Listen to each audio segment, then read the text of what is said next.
Well, we have been in Exodus, I think, every time this year that I've spoken. My goal was to do it in the year, and we're here. This should be my last message on Exodus in this series, and my last message of the year as things are getting busy at UPS and in life right now, and so this is our annual reprieve where Stan takes over all the preaching, and I just try to keep the family together and keep going, pressing on. The difficulty I've had with this is when we got there towards the end of Exodus, there were a message or two more that I needed to do as things kind of got long.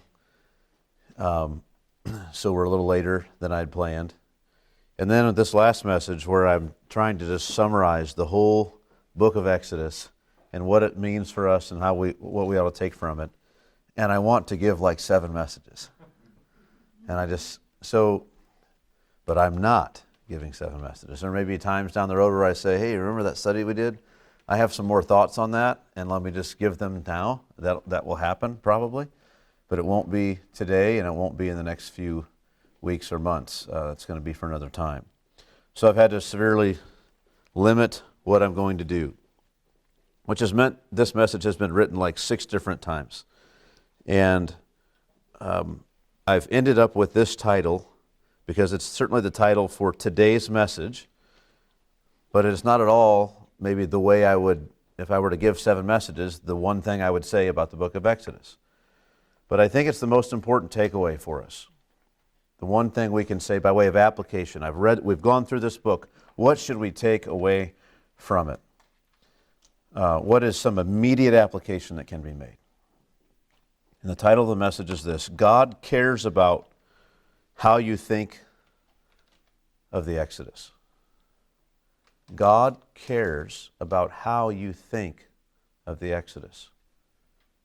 He has a deep interest. This is kind of, maybe this strikes you as a strange way to think about it. God has a deep interest that you have the proper thoughts about what He did in Egypt and in the wilderness and there at that mount. He especially wants you to have proper thoughts about what He did when He redeemed the people of Israel out of Egypt that night of the Passover. All of this matters deeply to God. He's gone through to great lengths to make sure that you have right thoughts about it. And if you are a person who is able to hear and able to read and has a Bible or has access to a Bible, you therefore should also greatly care that you think about these things the way God wants you to. Now, the message today has 3 parts. First, we will summarize the book in very broad strokes by describing the overall flow of the plot and the storyline. Second, we will deal some with this theme of the revelation of God throughout the book. And then finally, in the last part of the message, we will make some applications on what we've considered, and we'll do that in a way that is maybe rather unusual, but more on that when we get there. So what I would like to do then is to pray and ask for the Lord's help in all of this. We won't be at certain particular texts very much because of the nature of this message, so you can have your Bible open to Exodus. That's certainly where we will be reading from if we read, when we read, but it's not necessary. So let's go to the Lord in prayer. Peter, would you pray?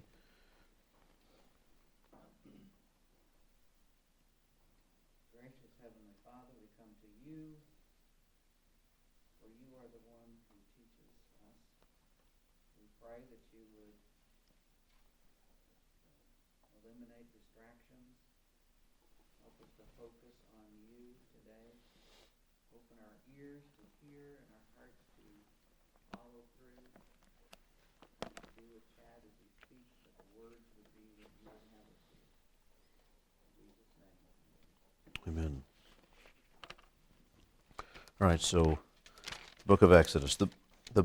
So the plot and the storyline. The book of Exodus begins with a certain word. Does any of you remember from earlier in the year what word the book of Exodus begins with? Can any one of you look in your Bible and tell me what word the book of Exodus begins with? Go ahead. It means exile. So that's no. So it begins with the word and. It begins with the word and. And we don't have it in our Bibles translated, right? And these are the names of the sons of Israel who came to Egypt with Jacob. It begins with and. Some translations translate it now. Now these are these. But it begins with and. And so it's quite a thing. And. It's untranslated in our Bibles. That and connects it directly with all that has been said in the book of Genesis. I mean, if you have you write a book and you say, and you begin it, and everyone would say, wait a minute, I thought I was at page 1, right? Well, you look and you say, oh, this is volume 2. So you go back and you familiarize. You say, I need to go back and read volume 1 and know volume 1. And so this is what happens. It's connected with this word and. And so, right at the outset, Exodus is connected with all the promises that God has made and all that God has done and said in the book of Genesis, and especially with the promises that God made to Abraham, Isaac, and Jacob, that their descendants, remember, this is spelled out specifically to Abraham in Genesis 15, would be servants in a foreign land, would be afflicted there for 400 years, but that God would judge the nation they serve and they would depart with great possessions. All that was promised to Abram at the time. It wasn't even Abraham yet.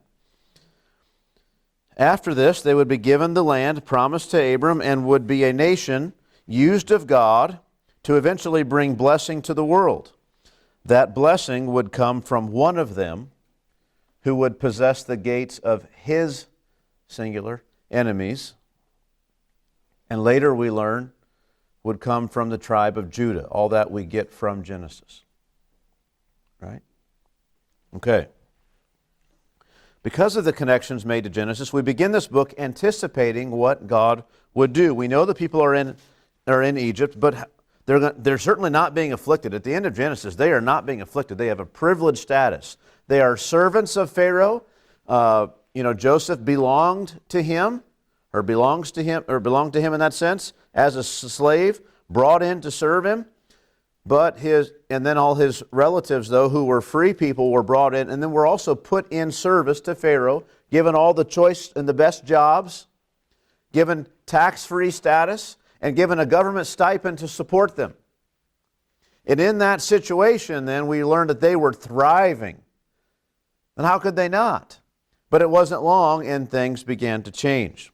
And so this is the question. How is it they'll be afflicted for 400 years? How is it that they'll be treated in such a way that God will respond with judgment upon the nation for afflicting them? And how is it God will deliver them and judge the nation? And how is it they're ever going to get out of Egypt with great possessions? And this is how this begins. How is it these people, as we'll see in a few moments, will be wondering, how is it these slaves in such a low state could ever be the children of God, could ever be a nation? A mighty nation could ever get to the place where they are free from Pharaoh, in their own land, serving God and light to the Gentiles in some sense. How could this be possible? It seems entirely unlikely. As unlikely as Joseph's dreams ever coming to pass. Right? It's just not going to happen. This is what we read. So, again, because of the connections made to Genesis, we begin this book anticipating what God would do and how He would do it. The first chapter covers several hundred years, all in one chapter, summing up for us the increasing nature of the severe affliction that the Israelites were enduring in Egypt. The next chapter details roughly 80 years. First 80 years of Moses' life. The rest of the book, the final 38 chapters, detail a period of roughly about a year and a half. So we got one chapter covering hundreds of years, another chapter covering 80 years, and then 38 chapters covering just under a year and a half. So, and it could be even closer to a year, depending on how you think of the plagues of Egypt and with what sort of rapid succession they may or may not have happened. So it's quite a thing. The focus of the book, therefore, is clear. It is not a historiography of the people of Israel. It is rather the account of God's deliverance of the people out of Egypt. Chapters 1 and 2 are just setting the stage so you can understand the rest of what's happening. So for hundreds of years, this is how it went. And then there was this man Moses, and this is the one God's going to use to deliver. But here was his life and what happened there. And then we move on to God beginning then to act on behalf of his people. We find that the people of Israel have been severely mistreated by the Egyptians, that their severe mistreatment has caused them to cry out to God in ways which you might say it this way, or I'm going to say it this way, have shook the very courts of heaven. There are times, in Genesis, remember, where God comes down, he's going to destroy Sodom and Gomorrah, and he says that an outcry has reached heaven. It's like come up to him, and he's going to come now and investigate. And there's a sense in which the same thing happens here in Exodus. The Egyptians are so severely treating the Israelites that their crying out to God has reached heaven. It's such an outrage. Just like the blood of Abel cries out to God for justice, so also the affliction of the people, their cries and moans, eventually their praying to God has reached heaven, and God has decided to act. We read in chapter 2, verse 24, and God heard their groaning, and God remembered his covenant with Abraham, with Isaac, and with Jacob. God saw the people of Israel, and God knew. Right? He's going to come and he's going to act. God sees, he knows, and he cares. God's response to this cry began even before this, though. Some 80 years before, he saved a young Hebrew boy from death and even gave him a privileged upbringing in which he could be educated in the royal courts of Egypt. But that upbringing, for all of its distinct advantages, did not produce a man capable of delivering the people of Israel. He tried and failed miserably. Right? The New Testament even tells us that he thought by killing that Egyptian in vengeance that he was going to start an uprising and a revolt and lead the people of Israel to rebel against the Egyptians and earn their freedom. And boy, was he wrong. They didn't have an appetite to be free. The plan of Pharaoh to treat the Israelites in such a way that he would demoralize them and limit some of their population while they continued to multiply, certainly was successful in demoralizing the people such that they didn't even really want to be free. They could talk about freedom as something that would be great, but when it was there in front of them for the taking, they had no appetite to get it. And so, here was Moses. For all that he had his advantages, he was not able to deliver the people. Instead, left to his own devices, he ends up fleeing the land as a wanted murderer, left in exile, shepherding a flock on the backside of the desert and with a traveling group of Midianites. So far had he removed himself eventually from the concern for the plight of his brethren that he's given his sons names that demonstrate he is settled now as a foreigner in a foreign land, just thankful God had spared his life. He wasn't too concerned with the plight of his brethren. But this man, Moses, despite his failure and his sin, is just the man God will use, this murderer, previously deluded of about his own self-importance. Moses had named his children with names that indicated he'd stopped looking for God to deliver the people from Egypt. But now God appears in chapter 3 and commands a reluctant Moses to go and carefully speak God's words to Pharaoh, or to Aaron and to Pharaoh, assuring him of a deliverance. God assures him, I will deliver. But this deliverance, however, will require great signs and wonders and tremendous judgments due to the hardness of Pharaoh's heart, which God will guarantee that hard-heartedness by his own action whenever necessary. Right? At any point, if Pharaoh's not hard-hearted enough, God will harden him for the next thing, so that he will continue to refuse. This happens again and again and again. It's not a one-time thing. What follows then is a staggering showdown between God and Moses on the one side and Pharaoh and the Egyptians on the other. Pharaoh is the political and the religious head of the Egyptians. He bears the responsibility of functioning as the chief priest to all their gods.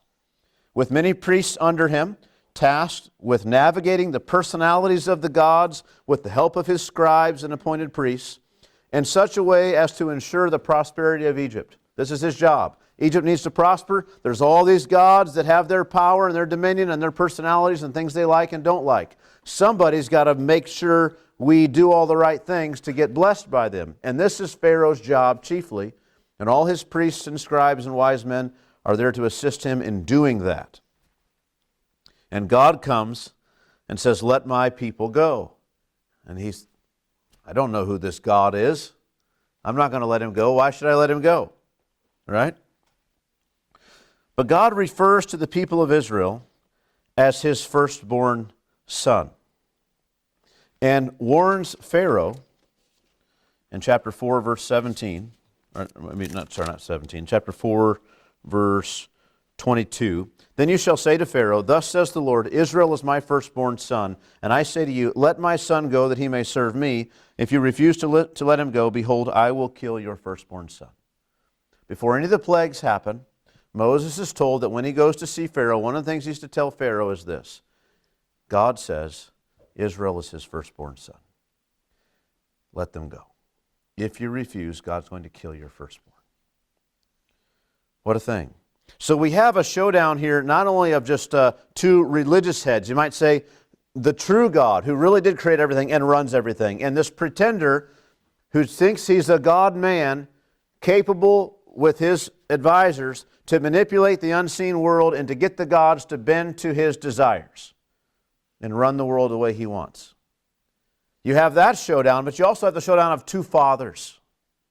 Two fathers. The father of Israel with his firstborn son, and the father of Egypt with his firstborn son as well. Plague after plague is brought to the Egyptians in order to distinguish the people of Israel as God's firstborn, in order to make clear the power of God over all that Egypt is looking to for deliverance and protection. Every sort of way, every sort of method that the Egyptians had to control their environment and to please their gods was confounded by God throughout the plagues. The plagues increased in severity, and they increased in clarity. I mean that, you understand, they increased in severity, things got worse and worse and worse. They also increased in clarity, and that it got to the place where it was unmistakable that it was God who was ruling these things, God who was doing these things, and the Egyptians could do nothing about it.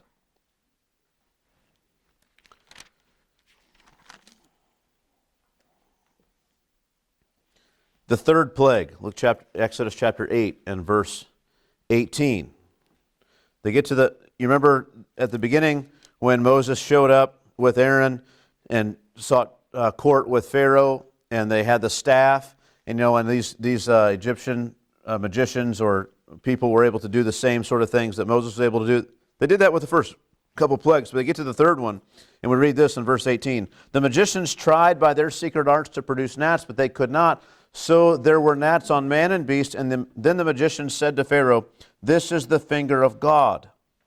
But Pharaoh's heart was hardened, and he would not listen to them as the Lord had said." So it gets to the place where people who have a vested interest in propping up their ability to manipulate the world through their interactions with these so-called gods, they give up and say, "Now that's the hand of God." And then you would think Pharaoh, he employs these men to heed their advice, but he says no, because his heart is hardened, because God said, "I'm going to harden his heart so that he doesn't listen." And you see this exemplified here and all the way through this sort of thing. So this happens again and again. And it gets to where the people, let's come back here. Exodus chapter 9, verse 10. Or verse 11, "And the magicians could not stand before Moses because of the boils, for the boils came upon the magicians and upon all the Egyptians. So it gets to the place where these plagues are falling not just upon the land, but even upon the people, the very priests and magicians who are supposed to manipulate these things. And they themselves are bearing the mark of God's judgment. And it says they cannot stand before Moses. In other words, the idea is when Moses comes, what can they say? They can't say, well, we have this power too, we're just not exercising it. Like they're being afflicted, and they are utterly shamed in the courts of Pharaoh before Moses. They cannot even stand because of this. Verse 12, but the Lord hardened the heart of Pharaoh, and he did not listen to them as the Lord had spoken to Moses. So again, we have this sort of thing. And this happens all throughout these plagues. It's crystal clear who's in charge, who's afflicting who. And again, all the while, remember, these plagues are coming upon the Egyptians, but not upon the Israelites. Again and again and again. But it comes down to this final night of Passover.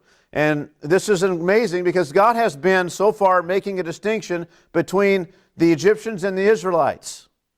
And always the plague came upon the Egyptians and not the Israelites. It just never even, like the plague of hail just never even got over there to the land of Goshen.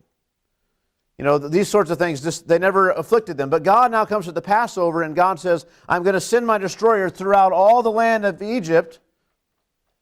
He doesn't say, but I won't send him where the Israelites live.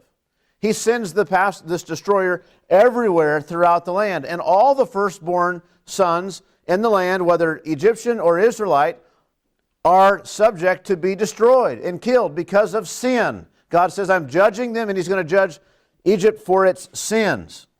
He's judging sinners, not just the Egyptians for one thing or one specific sin or another sin. He's judging sinners, which becomes necessary then if God's going to send a judgment in that way. No one will be safe. No one will escape. It becomes needful that we have some way to cause this destroyer to pass over our home where we deserve the rightful destruction. We deserve destruction just like everyone else does.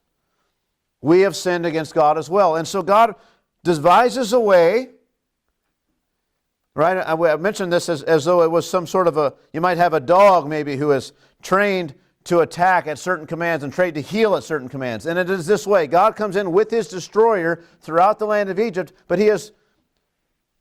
this destroyer is prepared to, when he sees blood upon the doorway, to pass over. When he sees the blood of a lamb. It's like his sign not to go in. And so he doesn't. And God gives those instructions to the people of Israel. They keep those instructions. They keep the Passover. And they are passed over by the destroyer on the night when he visits, when the destroyer comes and kills all the firstborn sons of Egypt. All of them, whether they be the servant at the mill, whether they be Pharaoh on the throne. All the children are killed. Eventually the people are released, but not after the ruin of Egypt. Once released, God is still not done and turns Pharaoh's heart again, this time to go after the people of Israel and pursue them in the wilderness. God miraculously delivers the people from Pharaoh, killing both Pharaoh and his army while delivering the Israelites. From there they get on to the very mountain of God, the very mountain where God told Moses at the very beginning. Moses asked for a sign. He said, here's the sign. You're going to bring the people right back here on this mountain and serve me right here. And that'll be a sign to you. Then you'll know that I sent you. And he comes back, and they're there at the mountain, right where God said they were going to be. They're there to serve God. There, God makes a covenant with them, 10 words, and establishes the form and the way in which he will dwell with the people. And right as they're about ready to start to begin, God says, hold everything. The people have sinned a great sin. He said, I'm going to destroy them all, and we'll start over with you, Moses. And Moses says, no, don't do that. Right? He intercedes with God for them.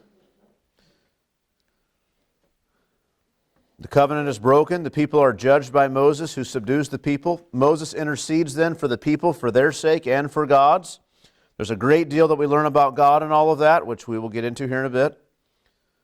Eventually, the covenant is reestablished and the tabernacle is built, and the glory of God is manifested among the people, and he dwells among them to bless them, to be with them, to protect them, to provide for them. And that is the book of Exodus. Now, the great theme throughout this book is the revelation of God. The revelation of God. Here we read of, so on to the second part of the message here. The revelation of God as the theme of the book of Exodus. We read of God, the God and Father of our Lord Jesus Christ. We read about his power and his majesty. Right? We witness his absolute sovereignty over the elements, like the weather and the water, over the animals, over the gnats, over every little thing, even over the wind, over the hearts of the pharaohs, and over the nation of Egypt. He turns all the Egyptians, even turns their hearts. What a thing. We witness his protection of his people in miraculous ways and in unseen ways, like with Moses in the water. We witness his staggering way of making provisions for his people in the wilderness with the manna and the water and preserving them in the crossing of the Red Sea. We witness his awesome presence as he dwells with his people. That amazing glory of God. The mountain shaking and quaking, the loud trumpet blast, the smoke and the fire, and the lightning and the peals of thunder. What a thing. We learn that God is glorious, and we are brought to our knees in wonder and in worship at the majesty of God. But at the same time, it's not just his power and his majesty and this visible demonstration of glory that we see, his character also is on full display. And if we read rightly, reading about that often seems to be more glorious than what we read about in terms of his displays of physical power and majesty. In fact, we would say if we've read rightly at all, we would come to that conclusion. When God tells Moses he will cause all of his glory to pass before him, what passes before him, what happens when God does that, is God declares to him his name. And he doesn't just give him a name, just names then, and sometimes names now, are meant to be descriptive. Like we don't think of our personal names like this, like we don't think of, your individual name often as that. But when we name a place, we think of it in that way. Right? What's the connection between this place and this name? And there's some sort of a connection. And when God comes and declares his glory to Moses, he speaks about his righteous character and his merciful character. His exacting judgment and his immeasurable forgiveness. It's an amazing thing that God does. So it's the character of God which is most fully revealed in Exodus. Not just his power and his majesty, but his character. Exodus is full of these I am statements made by God.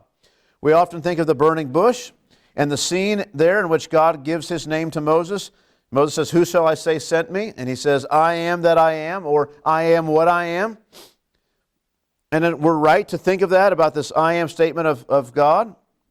But there are other statements made by God as well in which he identifies himself and describes his character and then acts consistently with that character and demonstrates it in the context of this developing relationship with the emerging nation of Israel. It's like every man who ever tells a woman, "I love you," then the woman does what? She turns and she expects overtures of love from the man. He says he loves me. Does he love me? Does he show it? Is it expressed? Is it seen? Is it witnessed? Can I believe it? So also when God says he is one kind of way, he is like this or like that, the question is he? Will he do those things? Can he be believed? This is the question for the people of Israel as they begin this relationship with God, as God comes and says, "I care about you. I made promises to your ancestors that I would deliver you from this. I see your oppression. I'm going to provide for you. I will deliver. Watch and see." And they begin to watch. And he gains from them their trust in many ways. We learn of his faithfulness and his carefulness to fulfill all that he had promised. "I am the God of Abraham, of Isaac, and of Jacob, and thus I shall be remembered throughout all generations," he says. Mark it down. I promised those men things, and I don't mean for anyone to forget everything that I promised them. I want everyone to remember me as the God who made promises to them. Well, that's something. Have you ever made a promise to someone? And just keep reminding them, now remember, I'm the friend of yours who promised you that. Well, you better do it then, right? I mean, you're hanging your hat on that. I made these promises and I can be trusted. I can be believed. I do what I promise. He's in the act then of doing these things throughout this book. And so in that sense, God is inviting you to look upon Him. God doesn't often do this. Like there's times, God says, look, test me in this, like there's in the Old Testament, the Old Covenant. They were required to tithe, and God says, test me in this and see if I'll bless you, right? It's like that's this way with God now. He says, Moses says, who are you? He says, I am what I am. Watch and see. Observe. Keep your eye on me and learn who I am and what I'm like. I'm the God who made these promises. Watch me deliver. Trust me. See what I do. And so we are invited as we read Exodus to learn of God, to see God, to see His revelation, to see His character, and to judge for ourselves. This isn't God saying, here, you decide. It's rather God knowing that He's going to give us more than enough evidence to convince us that He's reliable, that He's trustworthy, that He should be believed. He's making Himself known in this way. The verdict's not in doubt. Exodus is your chance to be flooded with evidence of the character of God. We witness His mercy to His suffering people. During those many days, the king of Egypt died, and the people of Israel groaned because of their slavery and cried out for help. Their cry for rescue from slavery came up to God, and God heard their groaning, and God remembered His covenant with Abraham, with Isaac, and with Jacob. God saw the people of Israel, and God knew. Elsewhere, what does God say? I have observed you. God tells Moses, tell the people of Israel this. Tell them that I said this. I have observed you and what has been done to you in Egypt. And I promise you that I will bring you up out of the affliction of Egypt. Exodus 15:26, I am the Lord, your healer. We also witness His expectations of holiness for His people. Say therefore to the people of Israel, I am the Lord, and I will bring you out from under the burdens of the Egyptians, and I will deliver you from slavery to them, and I will redeem you with an outstretched arm and with great acts of judgment. I will take you to be my people, and I will be your God, and you shall know that I am the Lord your God, who has brought you out from under the burdens of the Egyptians. I will bring you into the land that I swore to give to Abraham, to Isaac, and to Jacob. I will give it to you for a possession. I am the Lord. That's who I am. He says, speak to the people of Israel, I am the Lord. Well, who is He? He says all these things He's going to do, and then He says at the end, I am the Lord. Like, that's what I'm doing. We witness God's desire to make Himself known. Exodus 10, He says that He's going to act that you may know that I am the Lord. In Exodus 14, He says that the Egyptians shall know that I am the Lord. We see God as a redeemer of His people, rescuing the helpless objects of His love. We witness God as a warrior in Egypt, doing battle with the false gods of Egypt. We witness His fiery holiness on the mountain.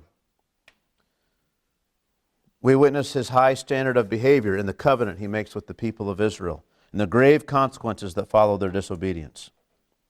We witness His free grace and His love in His forgiveness of His people when it was unthinkable that it should be so. Remember, Moses says, if possible, tells the people, look, you stay here.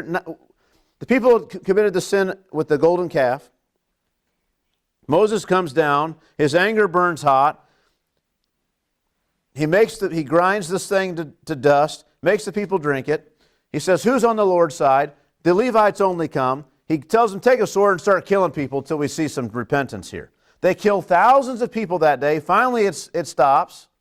And then Moses says, now let's go see if I can't go to God and somehow cover up what you've done, make atonement for what you've done. He goes to God and he says, God, if possible, would you forgive their sin if possible? And then he says, well, the idea is, well, since you're not going to do that, that's not even possible.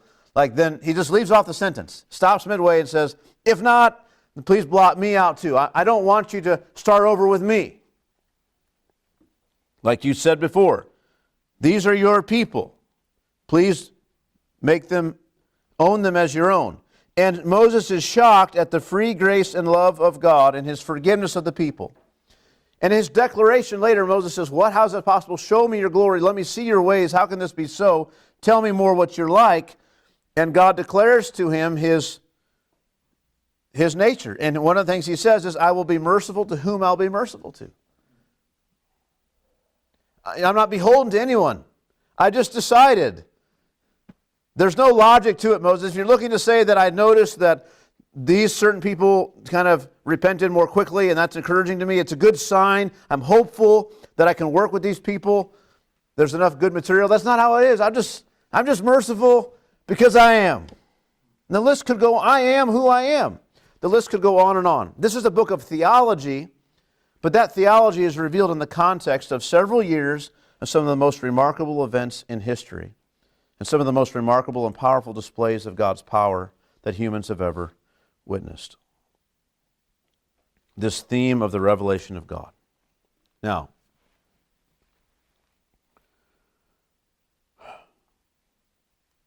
the point of the book of Exodus.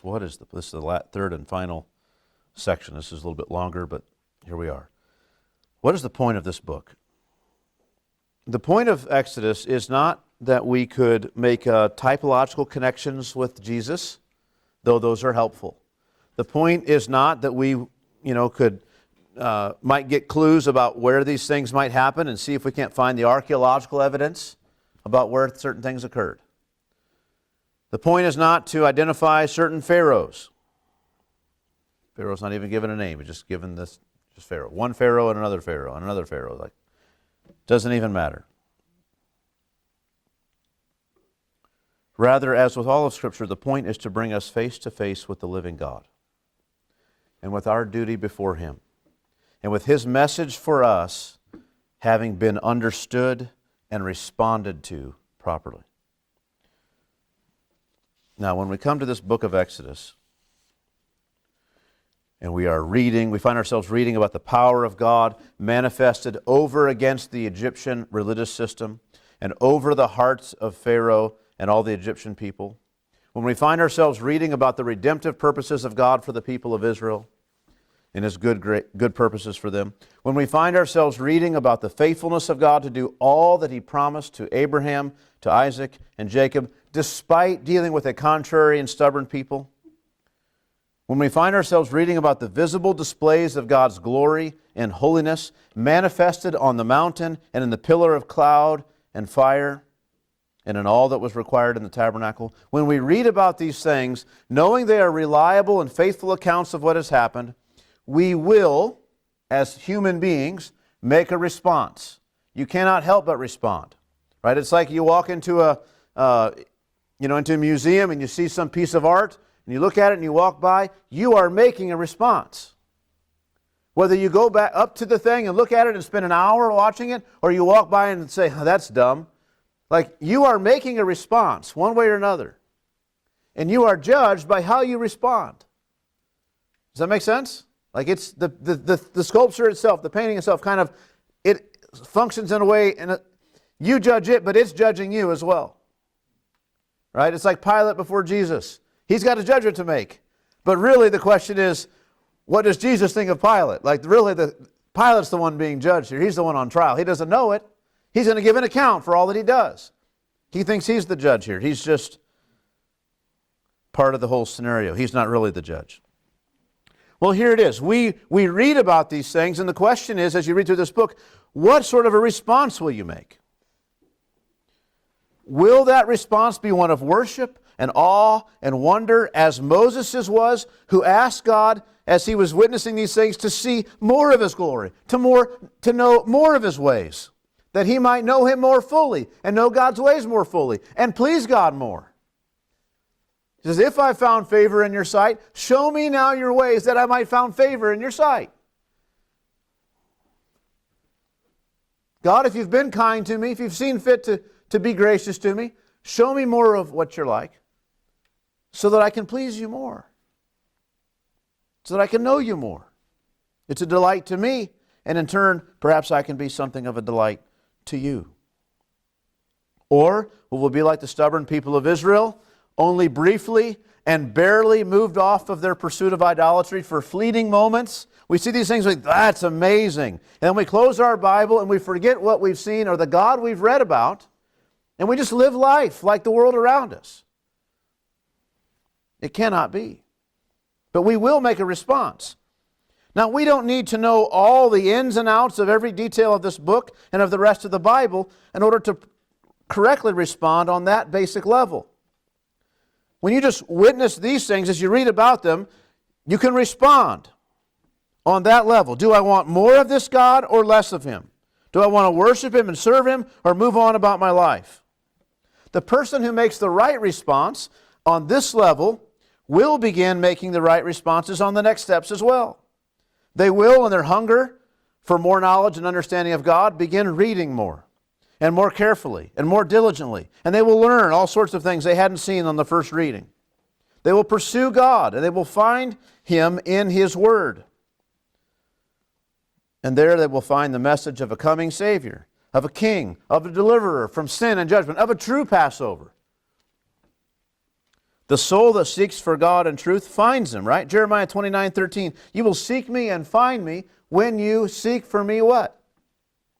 With all your heart. You will find Him. The point of Exodus is the fame of God's name. God meant to act in such a way as to spread the fame of His glory and power throughout the earth, to provide a loud reminder to the earth of the power of God to deliver, and that whatever other gods the peoples of the earth might seek to serve, Israel alone had a God capable to deliver. We see that in the Exodus, right? We see that later in the wilderness wanderings as these other nations meet Israel and they say, we've heard about your God, right? When they go to enter the promised land, right? Jericho, what happens? Rahab, she says, oh, I know God's with you. We know, we're all terrified, and I know God's with you, and I'm with you people. It's amazing. The news of all that has happened sounded forth into the world. God had delivered His people. Some God, the I Am, showed up and delivered His people out of the Egyptians' clutches. God cares about how you understand these events and what you think about this time in history. The account recorded for us by Moses is clear about that. Again and again, God says, I'm going to act that they might know that I am the Lord, and that the Egyptians might know that I am the Lord. It's there. He reveals Himself. Why did He say, I am that I am? Why didn't He say, oh, I'm a very powerful God. I'm kind of like that God or that God, but I have both of their powers. It's not like, you see, it's not this sort of a thing. God says, I am who I am. You can't compare me to those gods, to what you know, to what you think. Come watch and observe. Listen to me tell you what I am, what I'm like, and then watch me prove it. Right?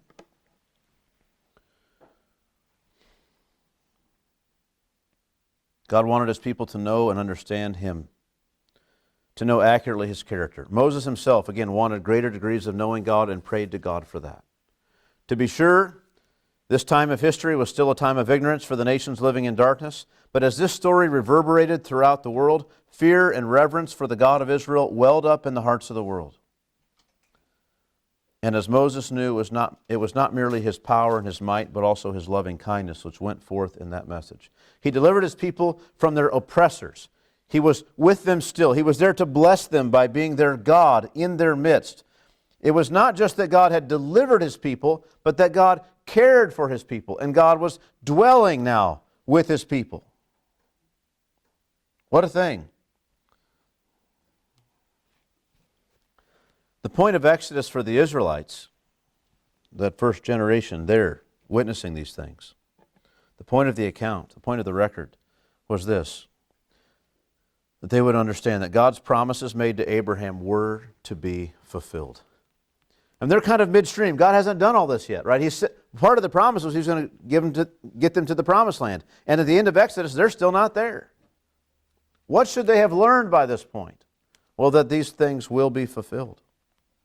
God has guaranteed to the patriarchs that their descendants would inherit the land, that one of them would eventually be the source of God's blessing to the nations. While that promise ensures a nation descended from Abraham, Isaac, and Jacob, it does not assure any individual Israelite of God's favor and protection. God was willing to wipe them all out and start over with Moses. God is going to keep His promise. You can count on it. It will come to pass. As to whether you get in on it or not is an entirely different matter. What a thing.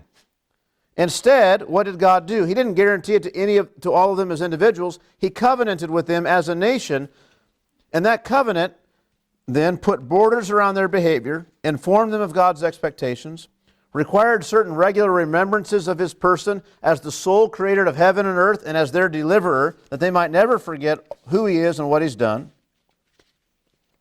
So for the Israelite, the point is to appreciate God's kindness by a felt humility in your life. That you should honor His character in your own character. You should reverence His person in your worship and in your speech. You should run your calendar as a nation in ways that hold Him as king, as sovereign, and as God. Moreover, there's this inescapable reminders that God puts in their religious observances of belonging to God as one who has been ransomed by Him as His own possession with great cost. There's also this miraculous turnaround that you should not forget about the nation's fortunes. Despite having every earthly circumstance looking like they were never going to get out of Egypt, God delivered them in a single day. God does not need to change the momentum before He gets the win, right? We tend to think that all the time. Like they get to the borders of the promised land, like, oh, it doesn't look good. There's a lot against us in there. It doesn't look like we can win easily, so we better not go. God doesn't need momentum. He doesn't need like everything to look like it's going to be a win to be a win. Remember that night of the Passover, it looked like it was never so much against the people of Israel leaving as it did then. And then in a single day, that very night, God brought them out in haste. He said, remember this. Remember how quickly it happened. How immediately your fortunes were reversed. God is perfectly capable of delivering in a single day. They were to remember that, and many of them failed to remember that. That's why they didn't enter the promised land, even though their descendants did. Well, the point of Exodus for anyone who lived before Jesus, whether Jew or Gentile, was this. The God of Israel is the only true God. And all the so-called gods who have their devotees in the world, who have their perceived domains of power and authority, whose blessing might be sought for one reason or another, are accounted as nothing before the true God. He has judged the gods of Egypt, and they were brought to nothing, because they are nothing. The Egyptians may have initially thought of this as a clash, this clash as a showdown among the gods, but by the end, any reader can plainly see that this is not a story of punches and counterpunches between the gods. It is rather the story of one sovereign creator of heaven and earth, exercising His will when and how He chooses, with no one able to resist Him. All that God promised to Abraham also, we should know, will come to pass. Just like the Israelites were to take that lesson, every person who ever lived between the Exodus and between Christ ought to remember that as well. All that God promised to Abraham will come to pass. One of the things God did before this whole Exodus bit began is He says at the outset, remember, I made these promises and I'm going to fulfill them. I'm going to bring them about. And then He does them in these miraculously over-the-top sort of ways. He's willing to do whatever is necessary to fulfill His word. However unlikely it may seem, the blessing of God, you think about those prophets, and think about the history of Israel and how unlikely at times it seemed that Israel was ever going to still be a nation by the time the Messiah would come. You're telling me someone from this rebellious, idolatrous nation, this immoral nation, one of them is going to rise up, defeat Satan, and going to bring blessing to the world? It's never going to happen. However unlikely it may seem, the blessing of God will come. to every family of the earth. Some son of Abraham, some descendant of Judah, will possess the gate of his enemies. The blessing of God that is true, real, deep, abiding, eternal blessing will come to the earth. Despite the universal wickedness and darkness of the earth, despite Israel's failure, despite the weakness of the righteous in the land of the wicked, this will come to pass. The point of Exodus for anyone who lives after Christ died for sinners and ascended to heaven.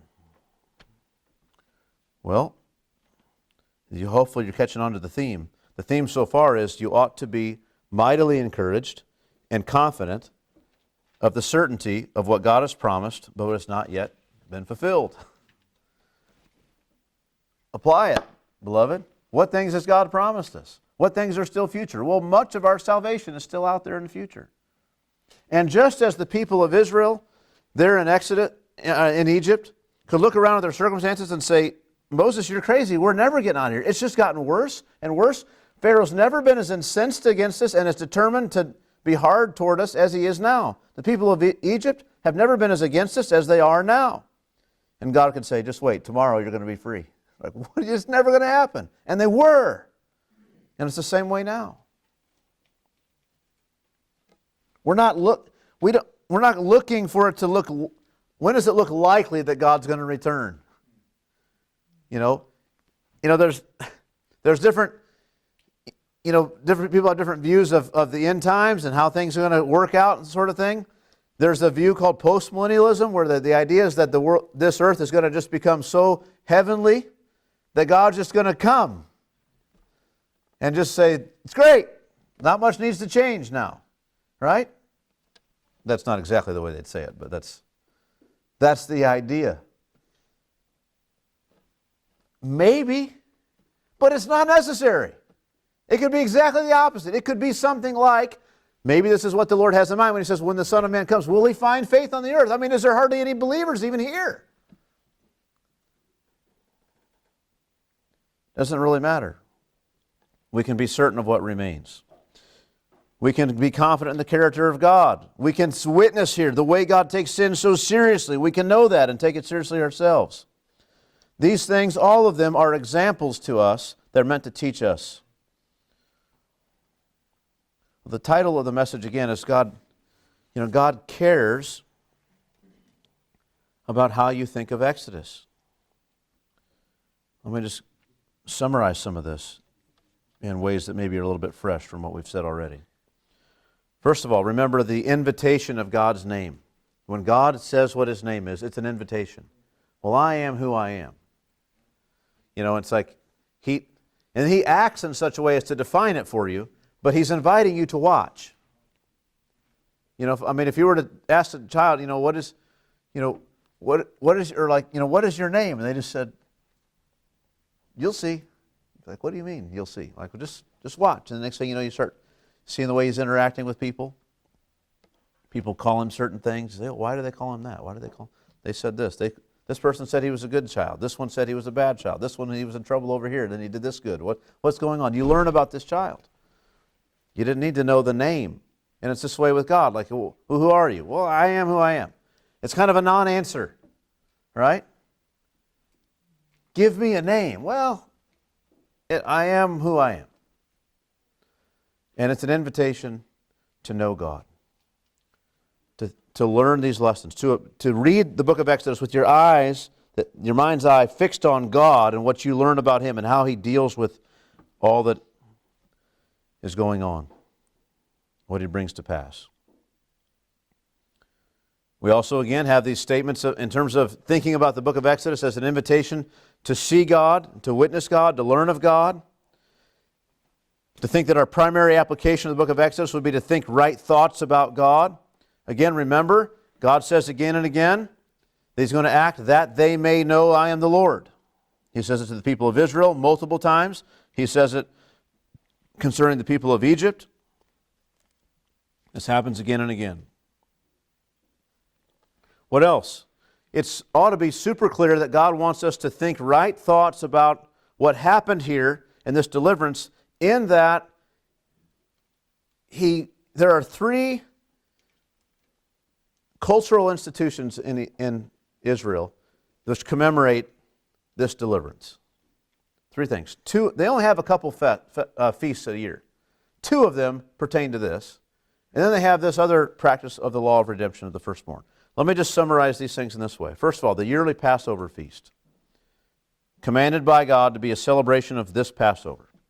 This repeated sacrifice in the meal reminds them clearly of the original sacrifice which spared them that night in Egypt from a deserved judgment upon sinners because of God's great love for them and His promise, and also reminds them of the suddenness with which God can deliver a people. Then there's this yearly festival of unleavened bread connected to the Passover feast, which again reminds them of the hasty departure from Egypt, that they didn't have time to have bread with yeast in it. There was not time to do that, to work it in. And it reminds them of God's power to deliver them even from the powerful and unrelenting grip of Egypt in a brief time frame of a single day. So God spared us from our sins, provided a Passover, and He delivered us like that, so that we didn't have time to let the bread rise. And then lastly, this law of redemption of the firstborn. I won't get into all the details of it, but just to remember, this was also commanded by God several times in Exodus, that they would not forget. It's always brought in this connection. It says, what's the point of it? This repeated act of redemption or sacrifice reminds them of the purpose that God has for saving them, to put them in service to Him and a relationship to Him. Remember, they were not, all those firstborn were to be slaughtered, but they were not allowed to be slaughtered. God said, I want you to redeem them for service. And they were to be redeemed, to belong to God. What a thing. What else? Again, Moses' intercession for the people. In Exodus 33 and 34, what do we read Moses saying? Turn there with me. We're almost done here. Exodus 33 and 34, we're talking again about this theme about God revealing Himself, and about our application for this whole book should be one of carefully paying attention to God and knowing God. We find that when Moses intercedes for the sake of the people, he does so because of what it would mean for God's reputation. In other words, God is going to act and respond to Moses in such a way to ensure that people have right thoughts of God. He could act this way. He could do it. He could still fulfill His promises to Abraham if He destroyed all these people and started over with Moses, because Moses is the descendant of Abraham. He could do that. But if He did, His reputation would be tarnished. People would think wrong thoughts of Him. He doesn't want that. And so this is what Moses says. Exodus 32, verse 11. But Moses implored the Lord his God and said, O Lord, why does your wrath burn hot against your people, whom you have brought out of the land of Egypt with great power and with a mighty hand? Why should the Egyptians say, with evil intent did he bring them out, to kill them in the mountains and to consume them from the face of the earth? You could act that way, but if you did, earlier you said you were acting so that the Egyptians would know that you are the Lord. And what would they think of the Lord if that's what you did? They would think wrongly of you. And so God acts in a different way. What a thing. And how about in Exodus 34? Or sorry, 33. Look at the way Moses speaks, verse 16. For how shall it be known that I have found favor in your sight, I and your people? Is it not in your going with us so that we are distinct, I and your people, from every other people on the face of the earth? Moses has learned that what makes us distinct is not the laws you've given us. It's not the clothes we wear, the food we eat or don't eat. It is in what? That you go with us. That's what makes us distinct from everyone else. That's what we need. That's what we want. And if you don't go with us, when people see us, they don't see anything different, peculiar, unique, pertaining to God. But if you'll go with us, now we can be distinct. And you see this great reputation. I mean, Moses says again, I want you to go with us so that we can be distinct. How can we represent you anywhere if you're not with us? That's the only thing we've got is you. You see Moses' concern for how the nations see Israel, because that reflects upon God. And so he wants God to go with them. not only for their blessing, but also for a clear message to the rest of the world. Then we have Moses' request, his personal request, to see and know more of God and His ways. Show me your glory. If I have found favor, show me more, that I may find favor and know your ways. Again, this theme, knowing more of God. And the shocking thing is, we read about the willingness of God to disclose Himself to Moses, to the one who sought Him. Let that be an encouragement, right? Moses, who has seen all this glory. I mean, it's amazing. You would think, if anyone in the book of Exodus would say, God, I think you should show me some more glory, it wouldn't be Moses. Like, Moses is the only one in. He's the only one allowed these things. Joshua sometimes, right? The elders of Israel, they got to see God, right? In a sense, they saw, as it were, His footstool. And it was beautiful. And they had a meal with Him on the mountain. You might expect them, could I see more? Or one of the citizens of Israel to say, listen, I know the elders got there, and I know there's this border, but Moses, I would ask you to go into the tent of meeting, and what I'm asking you for is that God would make an exception and allow me to go see His glory. None are doing that. They're terrified. Moses is going in there. He's speaking with God face to face. You'd think that you'd feel privileged enough. But this isn't the way it is. The way it is, just like in a good marriage, like the more you learn, the more you're with them, the more you want to learn, the more you enjoy them. Right? This is how it is. Well, with God, there's nothing in that mixture. As married couples, we'd say, yes, there's true, but not everything we learn is good. Right? There's things we have to bear with and forgive for and all that. But with God, it's all just better and better and better, saving the best for last. So we're always asking to go deeper with Him. And here's Moses. He's seen more of God than anyone has seen. Literally, than anyone at this point in history has ever known about God. Moses knows more. You might say maybe Adam. Adam might have known more, right? But everyone else, he knows more than all of them. And he comes in and he says, show me more. And he's learning things of God, even here in this instance where he spent days and days, 40 days with God on the mountain. Just with God, not even stopping to pause to eat or drink. He's just with God for 40 days, 40 nights. But at the end, he comes back and he says, Lord, he learns things of God and he just can't believe this. He says, how can this be? Show me how that can be. Show me your glory. Show me who you are. Show me your nature. Show me your character. And God says, I will. I'll do it. I'll show you all that you can stand. And I'll protect you. I'll show you all that you can, and I'll hide you here. And I'll let you see all that you could observe. It's incredible. And of course, Exodus ends with this display of God's glory physically that Moses isn't even able to enter into that tabernacle. He's got to stay out in the court and kind of meet with God from outside that tent. God's manifested Himself in such a way.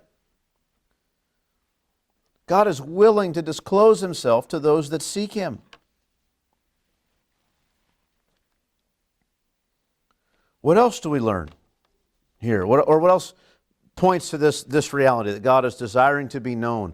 Well, the fact that He spent 40 days teaching Moses how to build the tabernacle. And then we got six chapters, I think, all about that they built it exactly according to the pattern and everything was done in this way. Like God is wanting His tabernacle to reflect something of His greatness, of His glory as being the God who created the heavens and the earth. Remember we talked about that the way that the outer court sort of represents the earth, and then the tabernacle is kind of the heavenly realm, and then you have the heaven of heavens, where God is. And I don't have time to get into all that now, but I hope you were convinced of all that as we tried to lay it out. But God is carefully planning that so that even as people come to the tabernacle, they have right thought. They're helped to have right thoughts of God by the way things are placed, by the things that are there, by the things that are not there. This is the heart of those. This is the heart of God, beloved.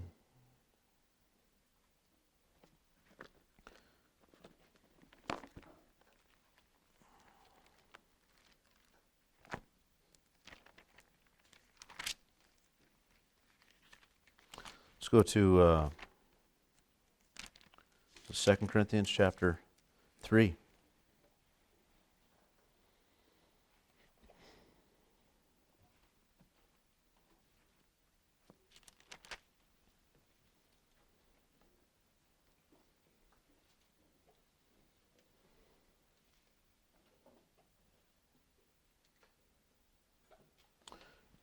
chapter 3, verse 7.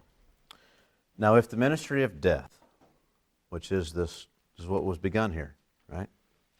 If the ministry of death, carved in letters on stone, came with such glory that the Israelites could not gaze at Moses' face because of its glory, which was being brought to an end. Let me stop there. This is a very confusing passage for many people, I think largely because it's been badly translated in many instances. What Moses is, you remember when we went through this and talked about the veil and talked about where the tabernacle was moved. It was no longer right there, but now it's way outside the camp. This was a period of God demonstrating to the people that He was not accepting them as they were. Moses comes down and he's not even aware that his face is shining because the glory that God has revealed to him. But he sees it and he covers it. It's another demonstration to the people that they don't yet have access to God. They don't have the access. And this ministry of death, this ministry of condemnation, this ministry carved in letters on stone came with such glory that when Moses turned, the people it wasn't really for them, and Moses covered his face with the veil. That covenant, that ministry of death was being brought to an end. That was a passing thing, a fading thing. Will not the ministry of the Spirit have even more glory than that? Right?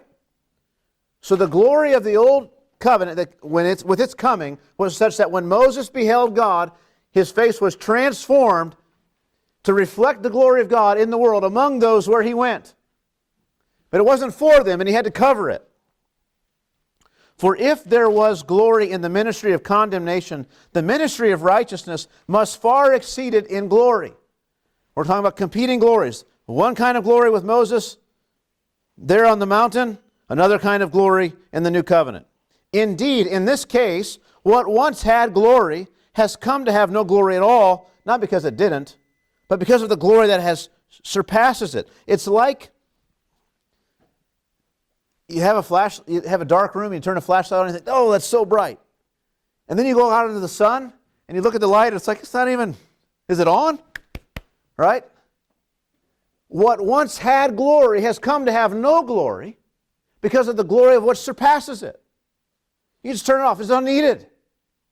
Yes, it was glorious. It served its time. It was a great light when it was needed. But now, light has dawned. The morning has dawned. Right?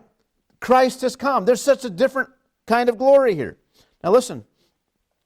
For if what was being brought to an end, that old covenant, came with glory, much more will what is permanent have glory. Do you have that hope, beloved? Do you think of that? Do you think of the old covenant and these times in Israel and think, oh, I wish I could have been there? Or do you have an appreciation for what God has done for you now and think, oh, this is where it is? Right? Since we have such a hope, if you don't have that hope, you're not going to be like what Paul says here. But listen, since we have such hope, we are very bold. We're not like Moses, who would put a veil over his face so that the Israelites might not gaze at the outcome of what was being brought to an end. So that they wouldn't gaze at He put a veil on his face so that they couldn't see the outcome of that old covenant. What was the outcome? It was that glory reflected in his face. That's not for them. He covered it. They weren't welcome. But their minds were hardened. Right? All that was offered them, all that was being presented to them, all that was being built, they didn't understand. Their minds were hardened. And listen, for to this day, when they read the old covenant, that same veil remains unlifted, because only through Christ it is taken away. The problem with these Jews in Paul's day is that they don't turn to Christ. They read that old covenant law and they think, this is where it is, this is where it is. And it's like they're still unworthy of the glory that they could see, that God showed Moses. And there's still a veil, not over Moses' face, it's over their heart. The glory doesn't get in. Because the only way it gets in is when you turn to Christ. When you turn to, what does he say? Because only through Christ is it taken away. Yes, to this day, whenever Moses is read, a veil lies over their hearts. But now listen, when one, or when anyone, turns to the Lord, the veil is removed. Now here's the idea. Think of Moses. It says he would go in, after that first time where he was transfigured in a sense, and the glory shone from his face, he put the veil on. Then when he would go in to see God, what would he do? He took the veil off and he'd visit with God. Then he'd leave and he'd put the veil back on, because this wasn't for them. But believer, think of this. You lived your whole life with a veil over your heart, like Moses was before the people. And then when you turn to the Lord, the veil is removed. And just like that glory that Moses received from God transformed him, what does he say? But when one turns to the Lord, the veil is removed. Now the Lord is Spirit, and where the Spirit of the Lord is, there is freedom. And we all, with unveiled face, beholding the glory of the Lord, are being transformed into the same image, from one degree of glory to another, for this comes from the Lord who is the Spirit. Like as a believer, we get an inward transformation into something that approximates the glory of God, for us that can be reflected in the world. We don't have to be like Moses to cover it. We can be bold, because this is going to remain. This isn't ending. But every time we turn to the Lord, we're transformed, which is another invitation, I would say, to get back in that Bible and see more of God, know more of God, learn of Him. Spend time in prayer, alone with God. Commune with the Lord. What a thing. Beloved, this book of Exodus, it's a revelation of God, and it's an invitation from God to us to watch and see, to learn of Him, to have our hearts and our minds renewed, to gain confidence in Him, trust in Him, to learn His character. It's a wonderful book. There are certainly some difficult things as you read, but it's worth the effort. I hope going through this book of Exodus has been a tremendous help to you, as it's been to me. I feel like all the time when I have a desire to go through these books, there's maybe 20 things I really want to share with the church. And by the time I get done, I'm glad for 50 of the things I got to share. There's just so much that you learn and that you see for the first time. New connections that are made. Our understanding of God is deepened. Our appreciation of Him grows greater. Well, that is one of the many ways I would like to summarize the book of Exodus. And that's the one that, again, felt most pressing. Something we can all take with us, whether we were here for the whole time or not. Anyone have any questions or comments on anything that was shared?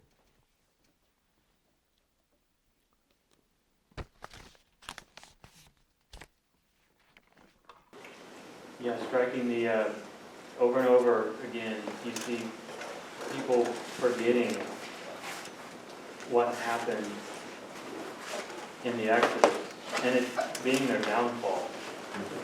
Right. Throughout the whole Old Testament, they forgot. Right. And then they turned to false idols. They were doing well, but then they forgot. They didn't tell the coming generation. Yes. And that is striking to me, that they would forget, but also that really being the cause of a lot of trouble, forgetting what God did. Right. I had a thought to do this, I just didn't have time. I thought of it this morning. I was like, oh, there's no way I can do this. I could have maybe looked it up online, maybe someone else has done the work. But how many of the Psalms, there's 150 even, yeah. And like how many of the Psalms, I know there's a lot of them, specifically recount the Exodus? It's a lot. I mean, I know it's not 150, but I would guess it's probably 40 or more. That's amazing to think like it's, that when you're coming up with songs for the people of Israel to sing, that God is inspiring. It's like it's not enough that He's already done these things and told them to remember them. He's like, here, sing these songs about it too. It's amazing. And of course in those songs, a lot of the lessons they were to draw from that is they're there in the song. But it's a big deal, and there's a reason that Jesus is in some ways, a new Moses, he's he's accomplishing an Exodus, he's, all that. The whole Bible picks up on that again and again. We're right to do that. Yet you also see, like, I was reading Psalm 89, God's talking about David and his offspring. He says, I'll establish his offspring forever. And this is verse 30, if his children forsake my law and do not walk according to my rules, if they violate my statutes and do not keep my commandments, then I'll punish their transgression with a rod and their iniquity with stripes. But I will not remove from him my steadfast love or be false to my faithfulness. It's so good. Right, yeah. It's amazing that even this, they would word it that way, be false to my faithfulness. Yeah. Like, it wouldn't be false to the covenant. Like, the covenant, like, they broke it, it should be over. There's nothing outside of him, that he could say, well, I didn't live up to this or that. So it's just his own faithfulness. It's his expectations for himself, Yeah. It's something to hear God say it in the first person here also. I mean, you hear it over and over in the Psalms. God remembers his faithfulness and he remembers his steadfast love, but God says it right here. It's remarkable. Yep. Good. Well, any more questions, comments, objections, clarification? Okay. Well, let's get ready for a meal together. My family's going to have to leave at 1 o'clock. Right, maybe we'll probably push it a few minutes after that, just so that we can squeeze as much time together as we can. But we've got basketball games we have to get to. We've got 2 players and a coach sitting right in here, so we're going to have to go.